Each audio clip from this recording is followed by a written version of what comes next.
Sidang jemaah subuh yang dirahmati oleh Allah, pertama-tama memintakan kepada jemaah agar dapat menegakkan keuangan amal yang telah disediakan.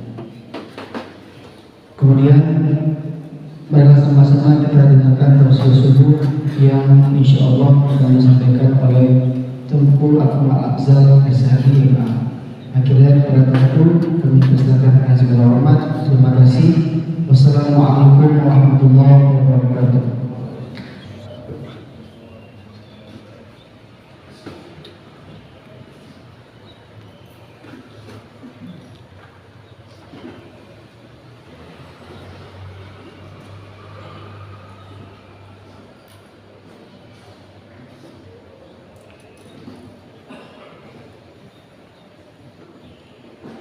Assalamualaikum warahmatullahi wabarakatuh. Alhamdulillahi rabbil alamin wa bihi nasta'in ala umuri dunya waddin. Asyhadu an la ilaha illallah wa asyhadu anna Muhammadar Rasulullah. Allahumma salli ala sayyidina Muhammad wa ala ali sayyidina Muhammad. Bismillahirrahmanirrahim. Ya ayyuhalladzina amanu kutiba alaikumus shiyam kama kutiba alal ladzina min qablikum la'allakum tattaqun. Shadaqallahul adzim. Maha Allah dengan segala firman-Nya. Mari kita bersyukur kehadirat Allah Subhanahu wa taala, Zat yang Maha Agung lagi Maha Kuasa. Karena kekuasaannya lah kita hari ini sudah dapat menunaikan Ramadan. Dan kelak kita diberi kesehatan, umur yang berkah, usia yang penuh dengan rahmat Allah, senantiasa hidup dalam kemuliaan pun meninggal nanti dalam kehormatan. Banyak di antara orang-orang selalu berdoa agar Ramadan tahun ini, jika bisa Allah beri waktu kita untuk selesai 1 bulan, berharap hati untuk bisa bertemu kembali di Ramadan tahun depan. Karena itu sidang jamaah subuh yang dirahmati Allah, Ramadan tahun ini Ramadan yang pelik berat, karena saat bersamaan kita berpuasa, saat yang sama ada saudara-saudara kita, bahkan kita sendiri sebagai bahagian besar masyarakat Aceh sedang menghadapi musibah besar, yaitu banjir yang terjadi 2 bulan yang lalu. Kondisi kita memang diuji, sedang diuji nyali tentang kesanggupan kita berpuasa. Ya ayyuhalladzina amanu kutiba alaikumus shiyam. Ada kewajiban personal kita masing-masing.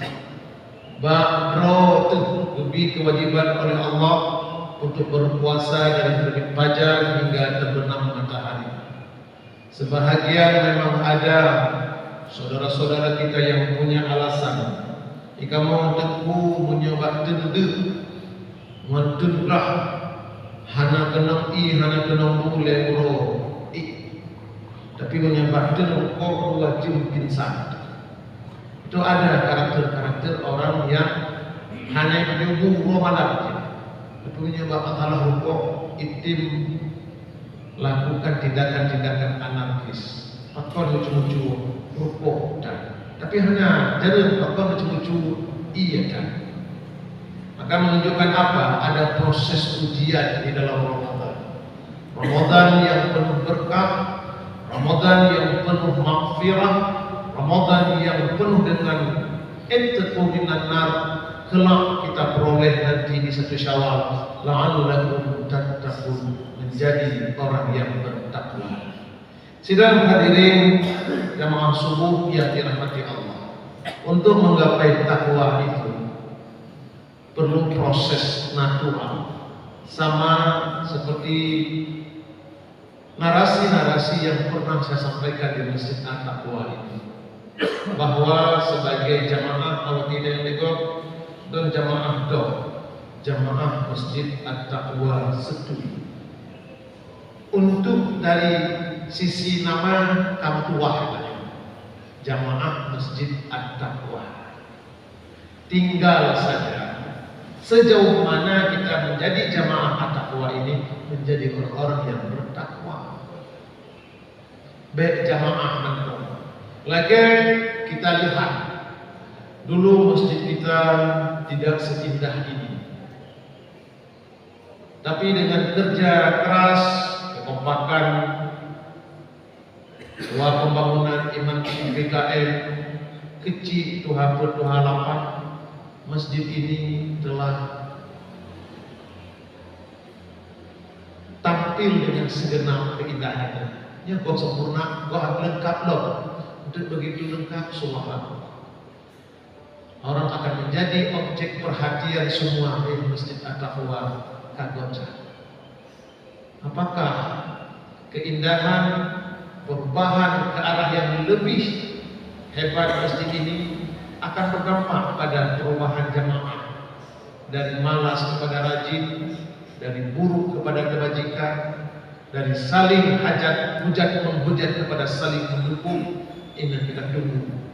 Sebab pernah kejadian rumah tangga awati hidup sederhana, mereka akur.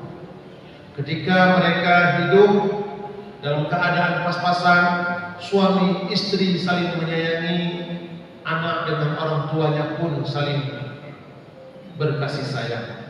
Tapi entah keinginan bagaimana Allah berikan rezeki, mereka bangun rumah besar. Seminggu leh bertujuh rumah, suami istri bercerai, sehingga anak-anaknya merasa tidak lagi baiti jannati, rumah surgaku, tapi rumah itu baiti nar, rumah ini bagaikan neraka. Begitulah yang kita harapkan. Kelak di masjid ini tidak seperti kasus yang baru saya cerita. Jangan awati awal putin-putin, tapi awati kal masjid ka gaduh kesimpulan, ka hanya beli bak masjid sikulit, ka menolak putih. Karena sesungguhnya masjid yang kita bangun seindah ini harus menjadi media untuk taharuf ilallah, puto bro tu katanya bandu Allah. Sedang jemaah subuh yang dirahmati Allah, silih berganti cobaan, baik dalam tahun 2025 maupun tahun-tahun sebelumnya. Juga kita mengenang tahun 2024 dengan gempa bumi dan tsunami, dan tahun-tahun sebelumnya dengan konflik yang mematikan. Silih berganti cobaan itu diberikan kepada kita masyarakat Aceh. Itu mengindikasikan Allah masih ingin mengingatkan kita, wahai hambaku masyarakat Aceh, aku masih ada sebagai Tuhanmu. Maka ketika itulah firman Allah dalam Al-Rum 41, Allah berfirman, "Dhahara al-fasadu fil barri wal bahri bima kasabat aydin nas liyudhiqahum ba'da alladhi 'amilu la'allahum yarji'un." Kerusakan, kehancuran baik di darat maupun di laut, semua kata Allah bermula dari ulah tangan manusia. Liyudhiqahum ba'da alladhi 'amilu, kami beri rasa kepada mereka karena ulah tangan manusia itu yang membuat keonaran, ulah tangan manusia itu yang berbuat maksiat, kami beri rasa kata Allah cobaan sedikit. Untuk apa? La'allahum yarji'un. Lempah jak, riwang, lempah cok, pulang kata Allah. Apa itu la'allahum yarji'un? Dengan musibah silih berganti kita lihat ini, mari introspeksi diri untuk kita kembali dekat dengan Allah. Menyodumnya ke musibah sama dengan waktu ke lemur-lemur wadidanya menghadapi gempa bumi dan tsunami. Memang gempanya hana mengubah karakter urun Aceh sang hanali cobaan terberat lagi. Artinya waktu saat kita lihat bencana yang menimpa saudara-saudara kita di Pantura, Pantai Timur Utara, sebahagian berselang. Nah, rumah, tapi rumah hanya pakai lift. Ada sebahagian yang tertimbun dengan lumpur 2 meter. Baru sebut, baru bunga beruntuan ke daerah Pidijaya. Ketika kita wawancarai, hai ibu, makan mana nak geli rumah. Nya ke kajian kedua, kajian tunggu kamu dulu. Cuma mau lebih lumpurnya, saya ada ujian di pulau lebih beragam dan yang kanan. Artinya mereka ada rumah, tapi mereka tidak bisa lagi menikmati rumah itu sebagai tempat istirahat mereka. Begitu mereka melihat mendung, mereka trauma, nyo banjir raya akan tiba kembali. Cobaan silih berganti itu sedianya harus mengatakan kita untuk kembali dekat kepada Allah Subhanahu wa Ta'ala. Cobaan demi cobaan ini bukan karena Allah murka.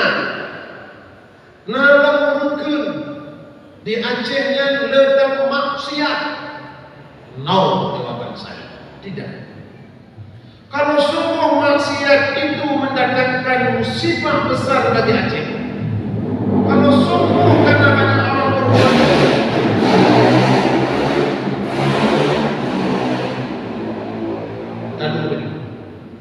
lalu belajar kalau sungguh karena banyaknya orang berbuat dosa sehingga silih berganti bencana yang menimpa Aceh, saya harus mengatakan yang paling berat bencana ada di luar Aceh. Nah, pelacuran yang leduh terlokalisir, nah judi, nah urung mabuk, nah kejahatan pencurian, perampokan, itu yang dia cek pada jahat, modal ada, itu bukan jahatnya. Lantas kenapa juga masalah ini silih berganti? Ya, cobaan Nyai Bali, ayat kakakku ke Bali, mana saja ukurannya, dia ukuran. Pak kecil kata ukuran. Tiga gos tu dibanding ukuran, kayak kecamatan. Ni dikatakan orang tu mana? Iploh tu bandu-bandu, ditinggal hidup dia baca dia baca. Ada ibu-ibu nak kata lakukan tadi lakukan asal-asal kita ibu-ibu biasa. Minuman, bukan jalan dalam pengumuman ada warga yang meninggal sampai sampok di main bola gara-gara tua apa itu? Yang tua jam waktu tidak. Oplosan. Ada orang berjudi mati-matian gara-gara kalah judi, bunuh-bunuh itu biasa. Tapi lantas kenapa Aceh silih berganti coba?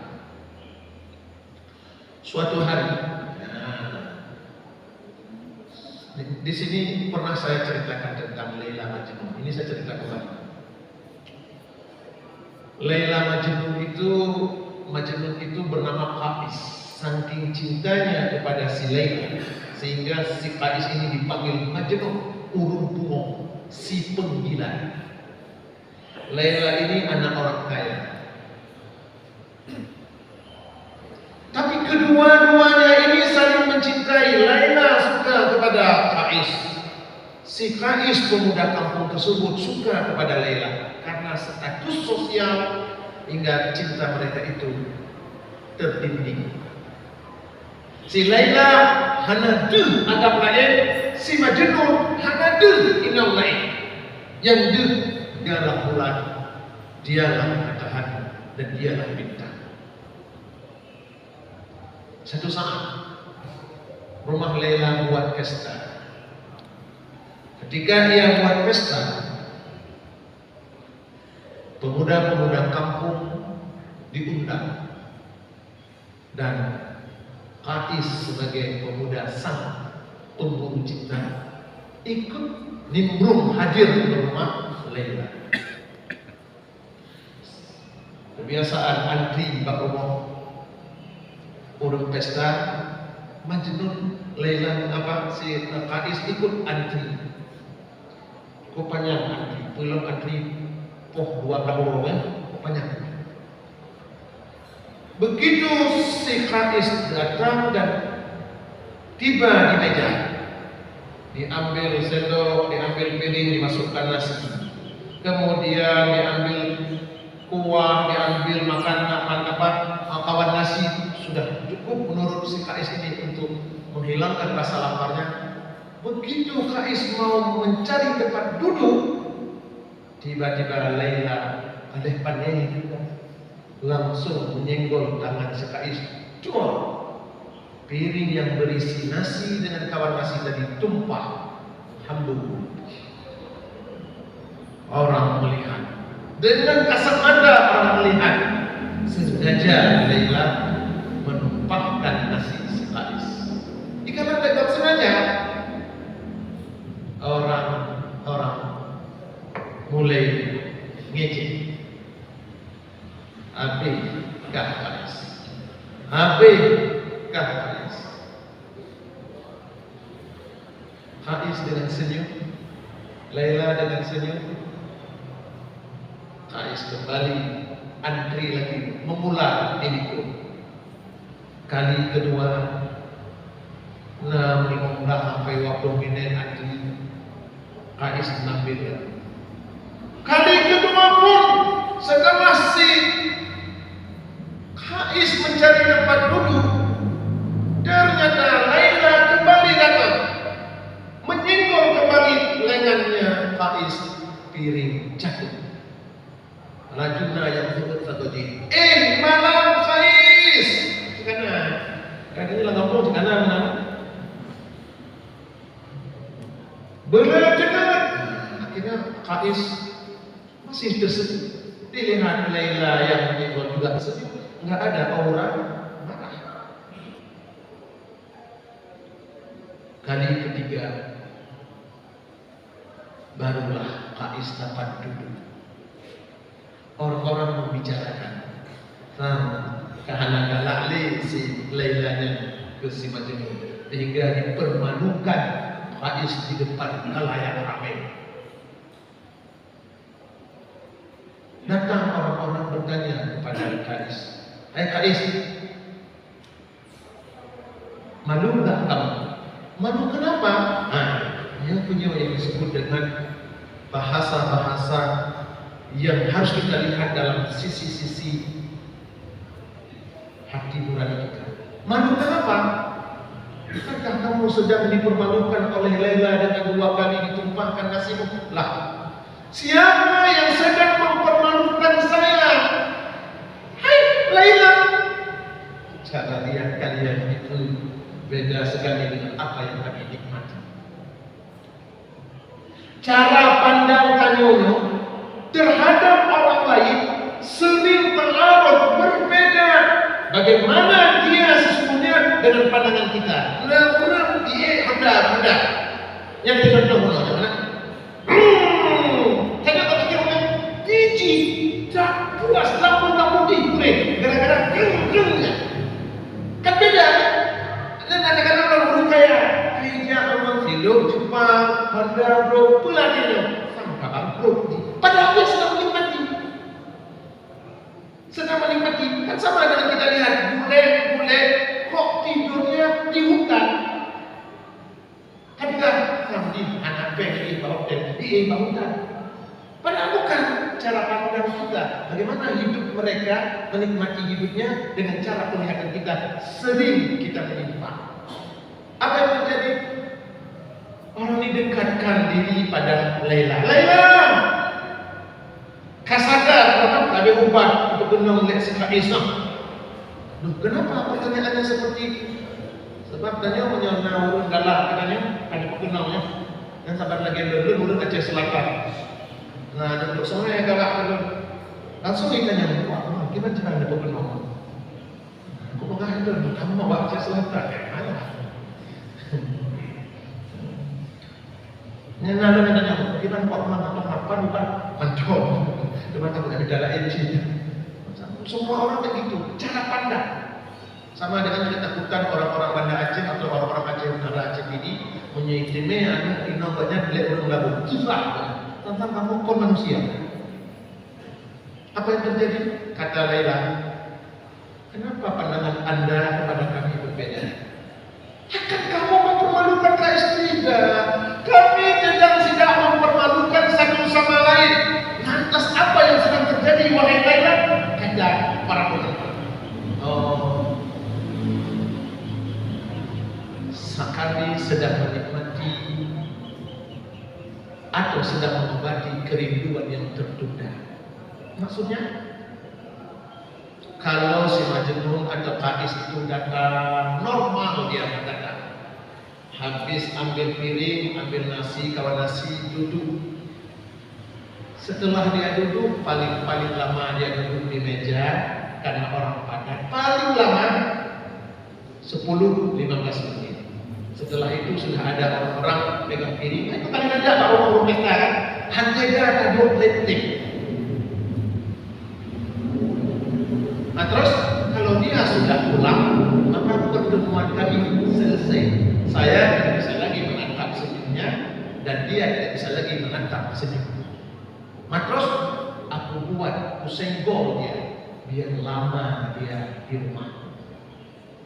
Maka aku senggol dia, orang-orang melihat aku mempermalukan dia. Padahal kami sedang tidak saling mempermalukan. Kami sedang menikmati kerinduan yang tertunda. Berarti awak kan sedang menikmati cinta yang terpendam. Betul. Orang melihat kami sedang mempermalukan karena kami ingin lama-lama di sini. Allah pun demikian.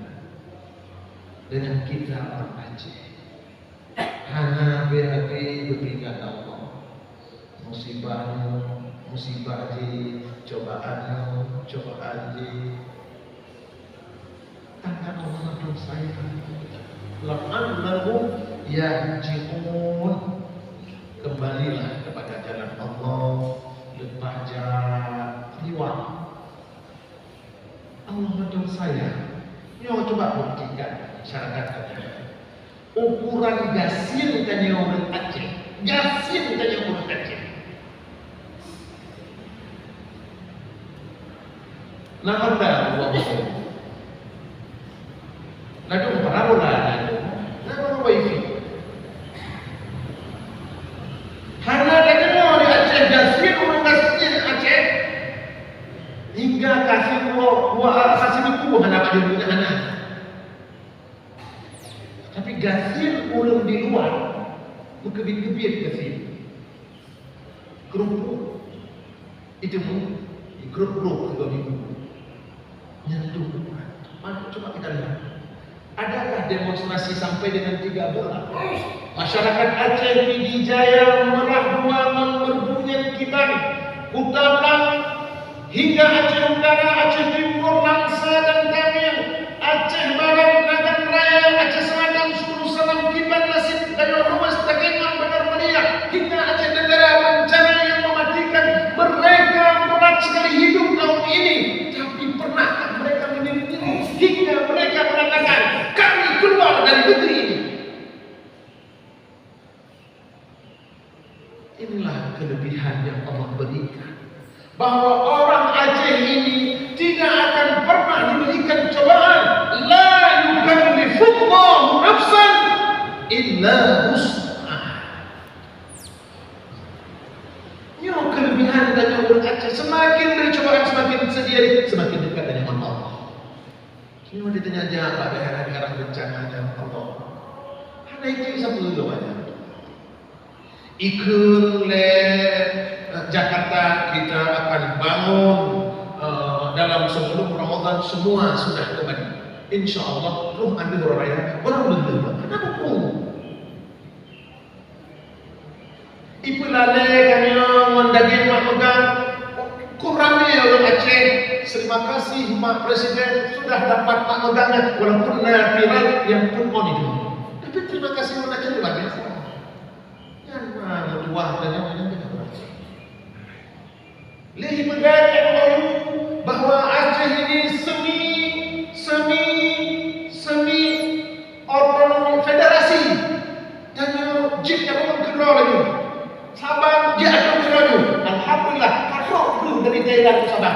memang hanya tu kita kuno, mantong lah budak. Sehingga buat dikabur punya lebih, mana bawa sabar. Itu memang cobaan yang Allah kata dan yang darah dan gen Acehnya lebih kehormatan untuk kuat menghadapi pasal-pasal sulitnya.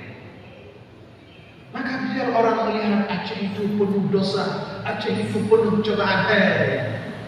Anda yang berkomentar karena banyak maksiat, karena banyak ini, banyak itu, sesungguhnya Anda tidak tahu dengan cobaan inilah kami kian dekat dengan Allah.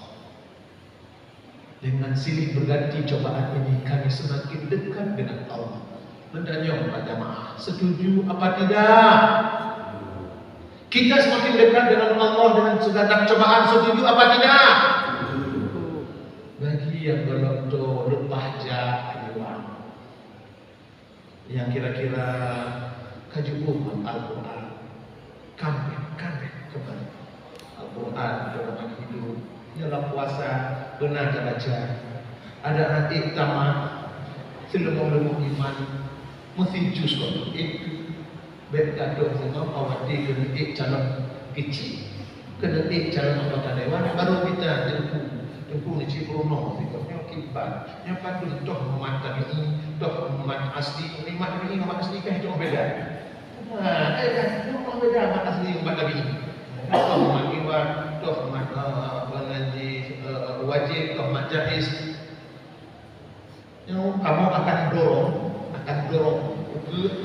uji baca Al-Quran semua akan kita dorong. Yang uji baca Al-Quran untuk caleg kecil dan siapapun nanti setelah dia baca harus ada pertanyaan tajwid dalam 5 pertanyaan.